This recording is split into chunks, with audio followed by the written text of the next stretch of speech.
Afternoon, folks, because it's taken until afternoon to get out this far. We are starting a new mountain adventure today. Hopefully this one will have some alternate luck compared to the last few days. We are currently on the western slope of the Huachucas Mountains. I am not hiking as high up as I did in the Santa Ritas, so twin spots probably aren't possible today, but the entire day today and part of the drive down from this point, we will be in rock rattlesnake, ridge-nose rattlesnake, mountain king snake, and regal ringneck snake habitat. So fingers crossed they show up. And the tree lizards are back. Did see a whiptail earlier too. There's actually been several lizards around, which I'm hoping is a good sign. Abundant prey means abundant reptiles, or abundant snakes. The habitat looks good too. Also coming upon a trail map up here. Realized I may have actually gone above elevation of the canyon I was actually targeting, but that might be a good thing. We'll see. As had been the standard for mountain hikes on this trip so far, though, reptiles are rather few and far between. Plenty of wildflowers, including some species that I had not yet seen on this trip before. Arizona certainly is a botanical hotspot, but weather would come to be one of my greatest nemeses on this particular day. Well, barely been hiking an hour and a half. And we've got storms building up right above us. So I've got to head back down this canyon and either pray that I find something on the other side of the stream here,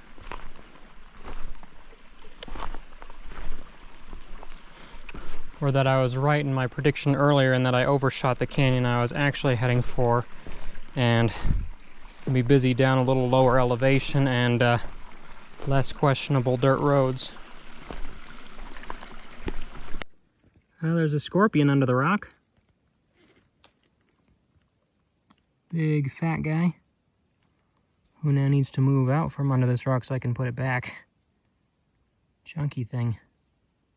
So I assume right now you can hear that just low rumble, not the thunder, but the other rumble behind it. And I'm actually hearing the downpour of a microburst over there. It's actually luckily kind of missing right where I am, but I don't think I'm risking going up the canyon further, since there might be other storms that develop like this one. So moved back down the road in order to be a little safer in case it actually does rain over here. And wouldn't you know it, I did overshoot the canyon that I was originally targeting. It's at roughly the same elevation, give or take, but who knows? Maybe this is the change that's needed. We'll see. Also, something I didn't mention earlier, but the roads are absolutely covered in these gigantic blue and red grasshoppers. Alright, got a lizard in hand. Ornate tree. And a male who's in breeding colors. Look at that blue. It's pretty amazing. You can tell he's a male because he's got the swollen hemipenes in the base of the tail there.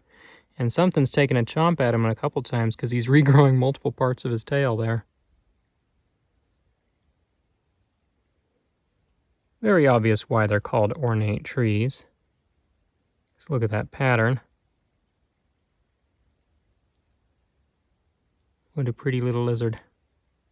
Unfortunately, this part of the canyon would be even more devoid of snakes and actually most other interesting wildlife to point the camera at, so after seeing a couple more interesting wildflowers, headed down to spend a little time in the evening by a lake, trying to avoid getting rained on before attempting to cruise that night to turn up something.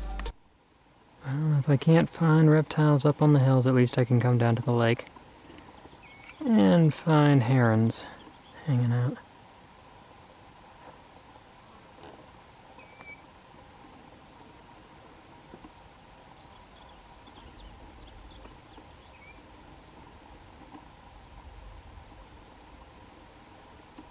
And we have a whole family of turkeys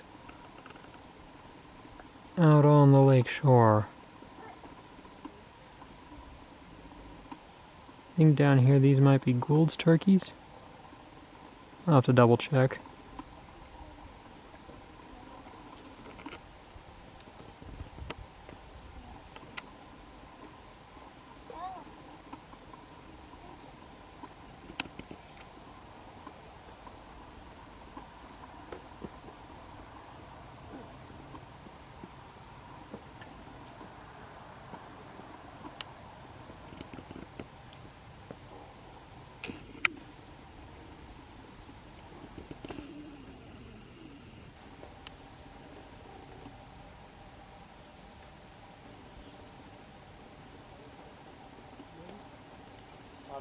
Oh goodness, there's so many of them.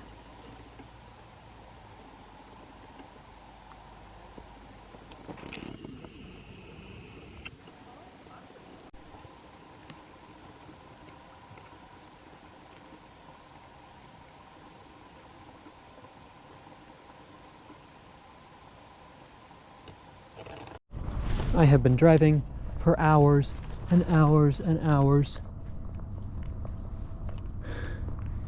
So it might just be a diamondback baby, but at least it's a snake. Slowest day so far, but we're still not skunked. He is a beautiful little specimen on a very wet road. I'm hoping this is a signal of things to come in the relatively short drive still ahead. Or maybe I can get to the hotel, drop stuff off, and go out for another hour or two. But we're gonna make sure this guy gets safely off the road in a second here. All right, you, come on. Oh, you're a quiet one. Okay, you just go out there, okay? No, don't come back this way. Don't come back this way. You go out that way. There we go. So last night ended on a bit of a crummy note, but I had to stop this morning at least, briefly in the Chiricahuas. I hear somebody. Oh, there's a squirrel. But Chiricahua National Monument, haven't been here before. Depending on how the road looks up above, I might stop by again if it's bad. Because if I can't find twin spots, then I'm at least going to try and hang out elsewhere with good wildlife. The rocks definitely are quite beautiful out here. Whoops.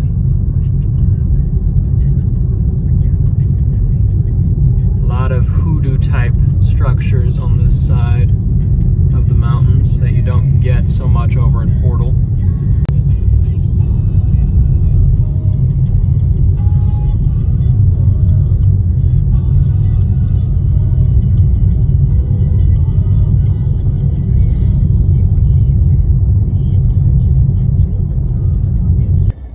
Deer. And there's the view from 8,000 feet looking down across to the northern end of the Paloncillos and out into New Mexico. Alright folks, so many people said that the car would not make it, but here we are at the highest parking area in the Chiricahuas, already above elevation necessary for twin spots. Didn't find any on the drive in, although who knows, we might see one on the way out. But for right now, for at least a couple hours, especially while we got some cool. Alright, stupid GoPro decided to cut off again in my middle of my talk, but we're heading up to the one talus slope that I can currently see, hoping that I can pull this off.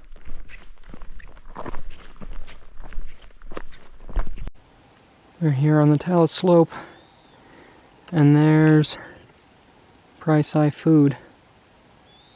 Mountain spiny lizard. God, I hope they're here.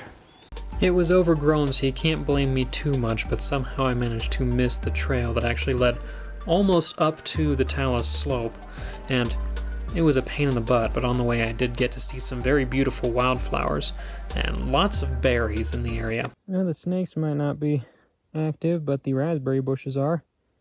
There are a ton of them up here. Got these lovely blue service berries here. Not edible until they're fully ripe, which I think they turn black eventually. I'm trying to grow some of these at home. And then the view from 8,500 feet.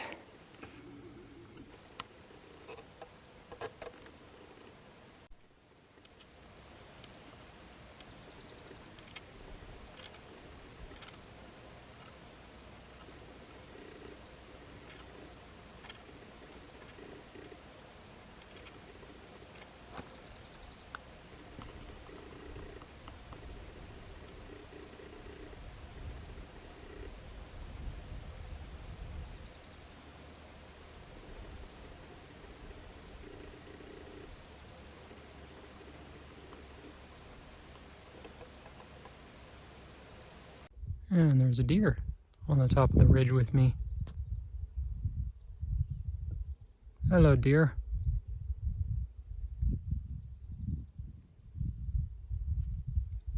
Pretty standard mule deer, it looks like.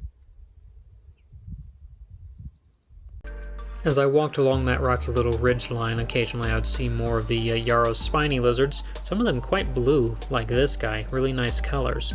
But I was starting to think I wouldn't see anything else. But then, half an hour later or so, there was a buzz below my feet. I grabbed my camera and dropped down to look underneath a little ledge, and I found it! Price-eye! Oh my god. There he goes. I don't know if we'll get to see him again. And with how my luck usually goes, I was pretty sure this blurry little photo would be the last thing I get to share of this rare snake. But I was tired at that point, kind of feeling a little stubborn too, so I just sat down to wait and see if maybe I would get lucky and he'd pop out to bask again or something. You can't touch these snakes or really mess with their habitat, so there's no digging for them, but well, it would be a little while before the storms would try and force me down the mountain, so I sat down and waited and got lucky. So he came back out briefly. Oh my god. He's right by my foot. All week, trying to find stuff, failing most of the time, and I've just pulled off the second rarest rattlesnake in the United States, probably. High elevation, Crotalus price-eye. They don't get too much bigger than this guy. Like, you can see my foot right there. He is right next to it. Holy crap. These guys are a very unique species. Only found lowest elevation they're known at is 6,000 feet, and I'm not sure where they were recorded there, but mostly they were recorded between 8,000 and 11,000 feet in the US. They are found at even higher elevations in their wider range down in Mexico, where they're much more abundant. And they are kind of the northern extension of the rare Sky Island species that are found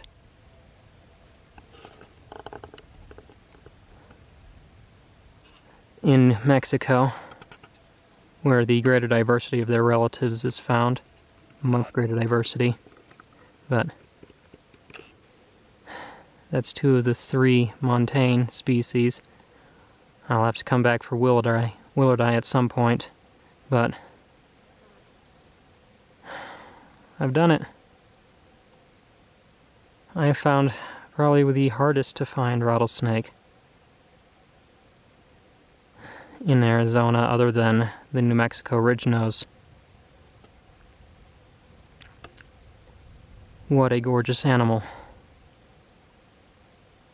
These guys are almost exclusively lizard eaters, although they will probably take small rodents if the chance is afforded them. What an amazing snake. So I'm going to get a few more photos, and then we'll leave him be. Should mention at this point that I was starting to cramp because I was sitting in such an awkward position because, well, he popped out right next to my foot, and when you have this opportunity, you don't move, because as soon as you move, he disappears. And so I sat there as long as I could trying to get some photos, and you'll have to find on my other social media channels the little clip that I got when he finally realized that I was actually still there and slid past my foot and underneath a different rock. But an incredible experience with one of the tiniest rattlesnakes in the US and also one of the rarest. And perfect timing too, because shortly after I found this guy, I missed a alligator lizard, and then the storms drove me down. Well, and with that, being up here in the high peaks is pretty much over. That storm means we're heading back down the mountain, and hopefully the road to Portal is as manageable as the one I got up here on. Otherwise it's going to be a really, really long drive the next couple hours. But if tonight goes well, then you'll see that in another video and this as an outro. Because frankly, even though I missed the alligator lizard, finishing on a price eye is about as good as I can hope for.